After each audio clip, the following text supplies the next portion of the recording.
วันนี้สดร้อนๆครับคุณผู้ชมมีคนได้รางวัลที่1อีกแล้วครับคุณผู้ชมรู้ไหมครับได้มาจากไหนทางทีมงานได้สัมภาษณ์ยายคนหนึ่งชื่อยายแจ่มเป็นคนจังหวัดเชียงใหม่ทีมงานได้มาทักหาครับว่าได้เลขมาจากไหน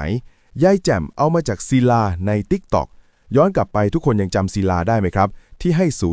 009ในวันที่16มีนาที่ผ่านมาครับคนเดียวกันที่ให้ยายแจ่มรอบนี้ครับ514มันออกจริงๆครับคุณผู้ชมทำให้ยายแจ่มได้รับรางวัลที่1 2ใบ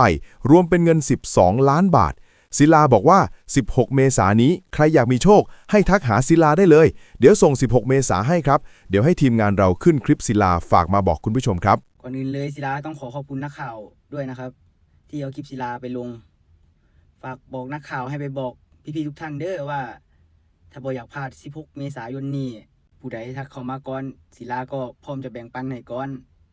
ผู้ใดทักมาช้าศิลาไม่ได้ส่งให้ศิลาก็ต้องขอโทษทุกคนเด้อเพราะว่าศิลาตอบคนเดียวมันอาจสิตอบบ่ทันครับไงศิลาต้องขอโทษด้าเด้อ